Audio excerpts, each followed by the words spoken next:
Here we go. Hi, Rock and Chris. roll. Hey Claire, how you doing? Good. Thank you so much for joining me today. You are someone I admire, not just from the written word, but from the podium from which you speak and from the website from which you inspire us all. So thank you for being here. Thank you so much for saying that. You are awesome. I'm excited about the summit. So I'm just going to give kind of some of your bio for those who are not, already in love with you. Chris Guillebeau is a New York Times bestselling author and modern-day explorer. During a lifetime of self-employment that included a 4-year commitment as a volunteer executive in West Africa, he visited every country in the world, 193 in total before his 35th birthday. Since then, he has modeled the proven definition of an entrepreneur, quote, someone who will work 24 hours a day for themselves to avoid working 1 hour a day for someone else, which is such a good quote. Chris's first book, The Art of Nonconformity, was translated into more than 20 languages. That's crazy. His second book, The $100 Startup, was a New York Times and Wall Street Journal bestseller, selling more than 300,000 copies worldwide. But I heard on a podcast recently you say you think that number is more like 800,000 now or something. Did I say that? I don't know. You said somewhere between half a million and a million, so I'm going to say 800,000. Okay, thanks. His latest book, The Happiness of Pursuit, was published in September 2014 and was also a New York Times bestseller. Every summer in Portland, Oregon, Chris hosts the World Domination Summit, a gathering of creative, remarkable people with thousands in attendance. Chris is also the founder of Pioneer Nation, Unconventional Guides, the Travel Hacking Cartel, and numerous other projects. I mean, World Domination Summit, just to talk about one of the cool things you have created, is like the best event on the planet. And you have been there, which is great. It's the best event because awesome people come like yourself and maybe people watching as well. So, and it's, amazing just the level of quality. I remember walking into, I don't know, what's the arena? It's some like incredible like hall. It's like the Schnitzer Theater. It's like the big independent theater in Portland. And seeing volunteers like clapping on one of the days when we were walking in, it was the most energizing, coolest thing on the planet. So yeah. Well, thanks. They are great. We don't tell our volunteers to do that. They kind of do stuff like that on their own, which is wonderful. That's crazy. And they're volunteers, which is also cool. Yeah. So what I want to talk with you about today is kind of this idea of purpose. I think it's something that you've talked about in all your books, but I think in the latest one, the one that is just about to come out. Well, what date does it actually come out? Born for This, the pub date is April 5th. Okay. So people watching this may have already been out for a while. So that's great. So it's out. April 5th, 2016. And kind of, I guess maybe to kick it off, maybe if you could just share a little bit more about sort of who you are as it relates to the word passion. Okay. Yeah. Or the word purpose. Either of those words are interesting words. No, I like both those words. I think I like purpose a little bit better. I think, throughout my life and my career, which has been very varied and multifaceted, it wasn't a strategic plan, to do all of these different things that you just talked about. And I've done lots of other stuff that hasn't, worked out or been great or whatever. I've just kind of tried to follow things that I'm motivated by and to continually raise the bar in terms of goals and in terms of connection and in terms of what I'm making and building. So spent some time living in West Africa, and then I had this project request to go to every country in the world, and the blog, the books, the summit, all of that stuff kind of came out of that. And for me, I'm when I think about what am I motivated by, I always set really big goals, and I really enjoy the process of working toward them. I like the step-by-step milestone aspect of it, and I think I try to connect it to something that's deeper. And I feel every day, am I living purposefully? That sounds kind of, I don't know, self-inflated or something to say that though. So it's this feeling of am I doing something that matters? And I know, at the end of the day, if it matters or not. And I can kind of look back and say, okay, I did something that got me closer to that goal, or I didn't. And if I did, great. And if not, I should try to change something tomorrow. So I think about purpose a lot. I'm curious in your last book, The Happiness of Pursuit, I thought it was really interesting, just sort of the idea that a pursuit that you take on. So for yours, an example is, trying to visit every country in the world. Are there 193 or 194? How many countries are there? 193. Yeah. Okay. 193 countries in the world before your 35th birthday. That pursuit that you come up with doesn't necessarily have to be at all related to kind of what you do 40 hours a week. And for you, obviously, it ended up informing a lot of things, including your writing and your speaking and all that. Sure. But I don't know. Do you think that someone could say that their purpose is something entirely outside of what they spend 40 hours a week doing? I think they could, sure. I mean, who am I to say like what someone else's purpose is, right? And people can find life satisfaction in a variety of ways. But I guess I would maybe just challenge it a little bit and say, okay, 40 hours a week is a lot of time, right? Like, so I don't know if I like the idea of it being completely divided. I just do this job because I have to pay the bills. Like, okay, that's fine. People have to settle and make compromises in life, but is that really the goal? Like the goal, I think, is let's kind of tie everything together. And maybe like, yeah, I do something on the side, my side project, but hopefully my work is also fulfilling. Hopefully it's also purposeful, and maybe it's not like the be all end all.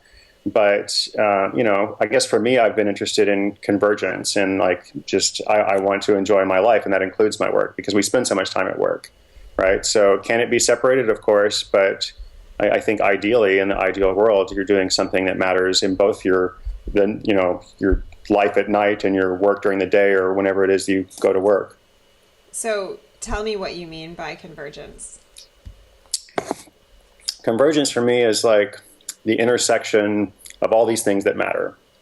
And so like in the new book that I wrote at Born for This, I spent probably 2 years doing all this research with people who are really successful. And when I say successful, like they define their own success, it's whatever they define it to be.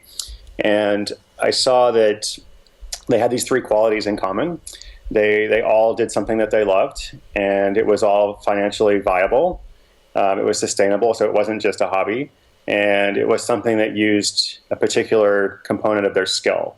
So it was something that was like only they could do it. Maybe it wasn't only them, but it was something that they did really well, right? So that's what I mean is like, so if you picture these 3 points, joy, money, flow, convergence is like, where can I find the intersection between them? And maybe it's a journey, maybe it's a process.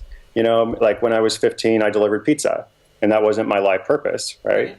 But that's fine. Like I did that. But again, I think like if we're on a journey, like if we're on a process, like we're trying to get closer and closer to that. Because if you look at like people who are like hugely successful, you can kind of say like, okay, they're happy, like that's what they were born to do. That's what they were meant to do for sure. And even not just people who are hugely successful, but people that we know. Like you probably have friends or, that you're like, wow, that person like totally has found that spot. So that's what I mean by that. I'm curious, how much of your life do you think you've spent in that spot? I mean, I remember years ago listening to an interview with you and I don't even know who, where you were talking about kind of the early stages of you building an online business while you're living in Liberia and doing kind of other work at the same time. And I mean, were you, so take that back. I don't know when that was, maybe 15 years ago, 10 years ago, whatever it was. Back in the day. Were you in that spot then? I think I was doing purposeful work then. I don't know if I had like the complete intersection. I don't know if I do now. I feel very fortunate and I feel very grateful for the life I have. And I think everything I was doing then certainly helped me with everything I'm doing now, for sure. Right. Yeah. There's a line in Born for This, your new book, I just want to read because I think it's awesome, and then sort of just have you talk about if that works. Sure.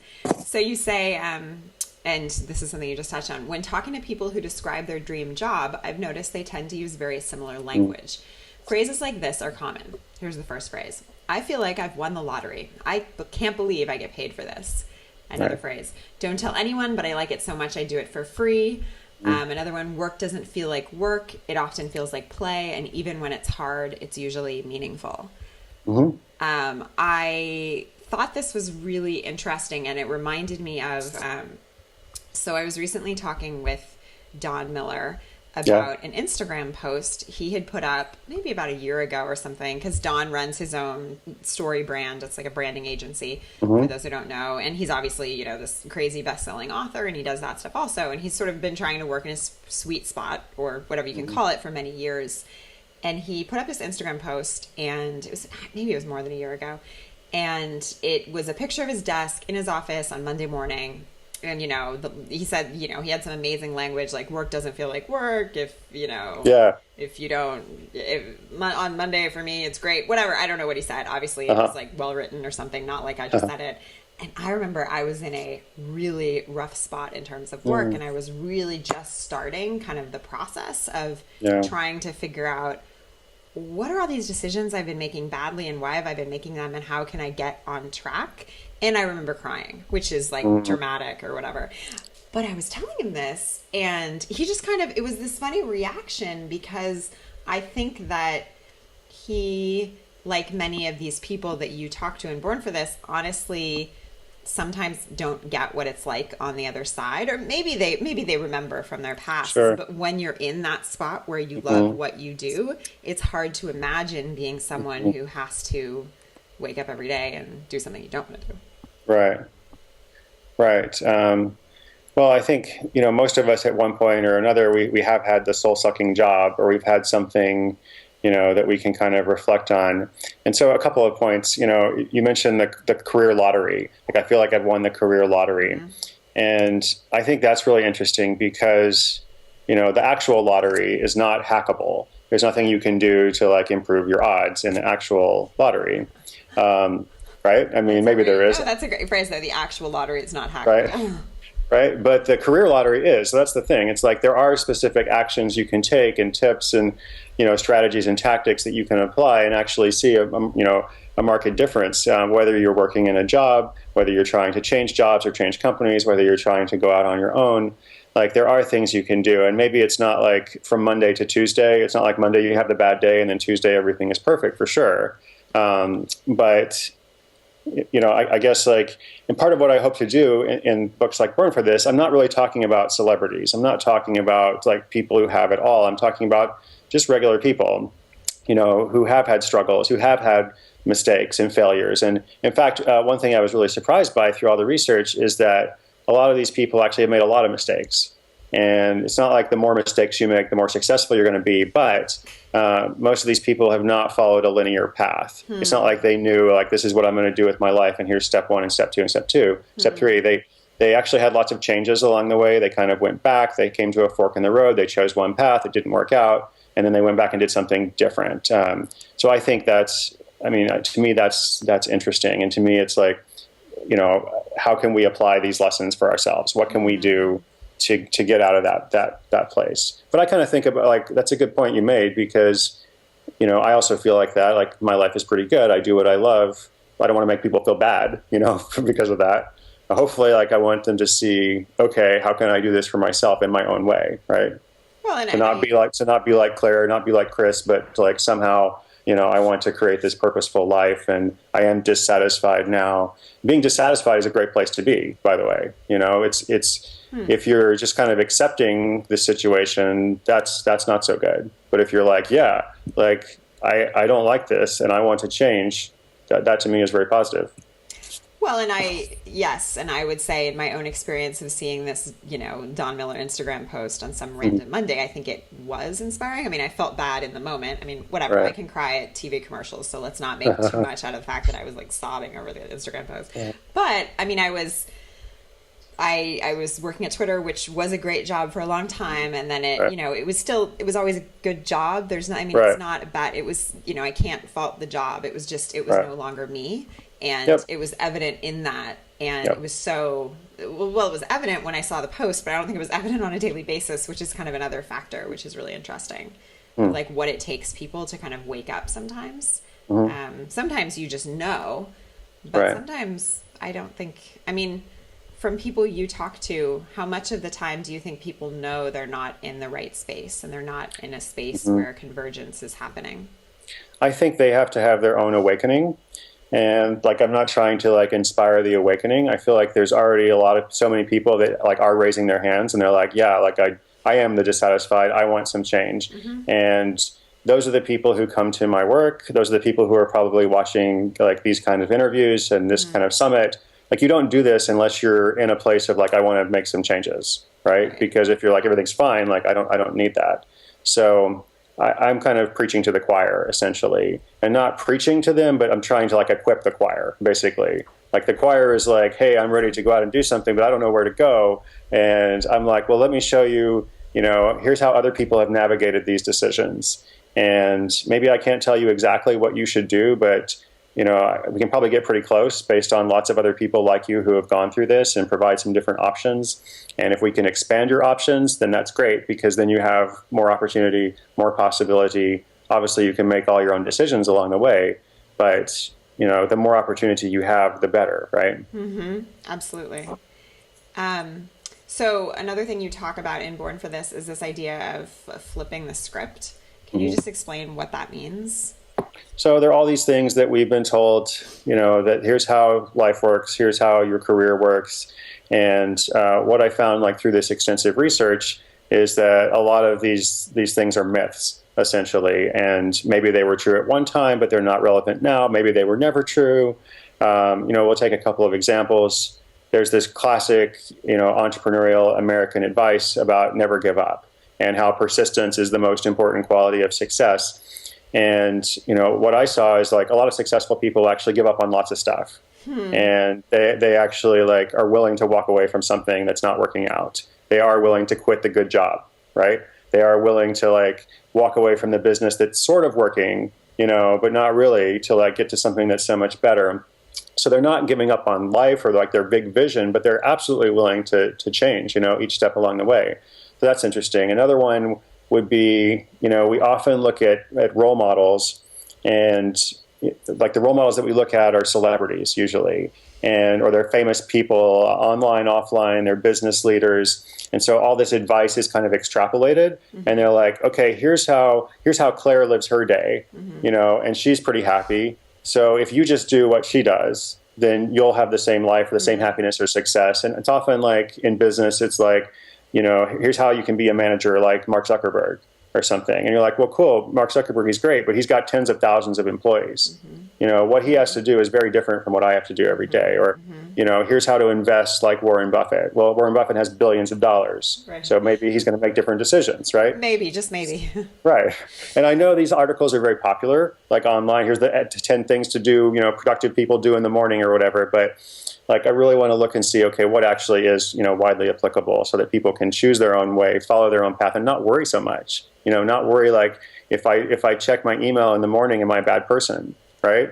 Am I going to fail in life if I don't, follow these specific rules or whatever? So. Oh, I love that. I mean, I think a lot of people watching today have had that exact worry. I think because when you start sort of thinking about the work you're doing, and if you're doing what you want to be doing, and if you're doing it the way that, works for you to have a fulfilled life at the same time, you immediately start kind of this process of going down the internet rabbit hole and consuming everything you can. And right, I mean, you find out you should never check your email in the morning, and you should never have caffeine after 10 a.m. and you should have a morning routine that involves yoga and meditation and all these things. I mean, you could do 500 things every day just by what the internet tells you to be. Or you could also read the opposite advice, and it's like you have to just figure things out for yourself and chart your own path. But I think it helps to chart your own path based on experience, based on research, based on other people's journey, because then you might be able to save yourself some steps. So that's essentially what I try to do.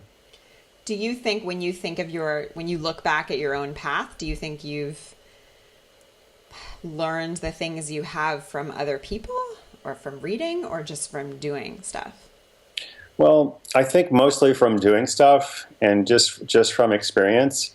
But I want to be careful in how I say that, because, it's not like I haven't learned from other people. Like, of course I've learned from other people, but I remember like I was a musician a long time ago. I played jazz music, and I made the mistake of saying I was self-taught. And when I said I was self-taught, I was like, well, I haven't had formal lessons. But someone kind of corrected me, and they said, well, like, you're not really self-taught. Like, haven't you like learned from other musicians? Haven't you listened to music like over and over? And don't you like emulate other people and all these kind of things, right? So I have absorbed, so much from so many other people who have gone before in different ways in writing and entrepreneurship or whatever. But for me, the best way that I learn is actually by trying to do something and seeing what happens and then adapting from there. And I don't know that that's necessarily, the best way to do it, because some people have been a lot more successful than me in all those different areas. But that's what works for me. And do you think, in 2016, this year, would you say you have found your purpose? I think I found my purpose. Yeah, I'm pretty happy. I think my purpose is striving. So I want to continue to strive. I think if I stop striving, then I start to worry. So maybe a little bit, maybe in some ways I feel like in recent years, I've been a little bit stagnant and like I'm still doing my stuff, right? But I'm thinking a lot about risk and like, what risks am I taking? I want to make sure I'm really I talk about risk all the time. So what risk am I taking in my life? So trying to turn the, camera on myself and make sure that I'm walking the walk. So I think I need to do more of that. But otherwise, yeah, I feel like I've found my purpose. At least I found the direction. I know what I'm supposed to do. And I don't know what the final outcome will be. I don't know exactly what I'm working toward, but I feel, pretty confident that I'm on the right path. Do you think people have purposes for different stages of life? Or do you think... Sure. I think there are seasons.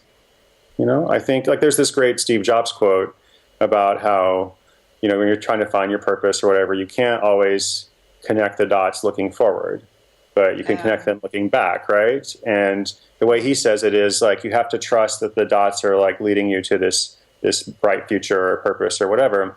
And I think that's good. I would just, modify and say, it's not just about trusting, that the dots are going to lead you to the right place. I think it's also about taking active choices and building a bridge between the dots, because then you're kind of in control of your own destiny. And maybe you're also working towards some kind of greater purpose. That's fine. But we do have a lot of choice, I think, in our lives. So what steps can you take, to get closer to what is ultimately satisfying to you? Okay. So just a couple minutes left, but if you were sitting down in Portland today, as you are, and there was someone sitting across the table from you who didn't want to read all your books and just wanted you to solve their life in 30 seconds. Okay, great. I'm ready. What would you say the first thing they should do is? Okay, so funny story first. When I was, I had my first book out. This is 6 years ago. And there's no author school, this, right? Nobody tells you here's how you be an author, right? So I had the first book out, and I was in New York City at the very first book signing I'd ever done. And all these people are in line, and I don't know how to, what's the protocol? What do I say to them? How do I sign the book? You have to figure this out. So the very first person comes up and she's like, oh my God, I'm so happy to meet you. I just have one quick question for you. What should I do with my life? I love it. And I was amazing. That's perfect. Okay, great. Wow. Okay. That's perfect. I'm like, wow. Okay. I don't even remember what I said to her. I was I'm looking at all these other people in the line. I don't want to disappoint her, but then the bookstore people are come on, it's just oh my God, so how would I say, what would I say? That person was me. Yeah. And you were so disappointed, probably. You were probably crushed, It's been 6 years, and here I am back. I know. So we talked about joy, money, flow very briefly. I would say let's start making a list. Let's make some lists. I'm a big list maker. Ooh. What is it that brings you joy or happiness in your life? What is financially viable or sustainable? If you're not sure what that is, what are your skills? And let's think about all of your skills. Let's not just think about your college degree or whatever training you had or what your first job was. What are you actually good at? And if you're not sure what you're good at, ask other people. Ask people that you work with, because they can often identify skills that you have that you don't necessarily know. Things come easy to you that are actually hard for other people. So when there's a task and they give it to you, they're kind of hey, Claire's really good at this. They're picking out your strength. So let's start taking some inventory. And then let's start, the second part is taking actions, small actions or big decisions that are going to get us closer to those things that matter to us. And I do believe that's the right direction to go in. And you can go lots of ways from there, but if you're focused on those things, I think that's the right start. That's an amazing place to start. Where can people find you? They can find me at chrisguillebeau.com or Chris Guillebeau on all social, or they can go to bornforthisbook.com and they can learn about the book. Thank you. This was so Thank you. awesome. I'm really appreciative. Thanks. Thank you.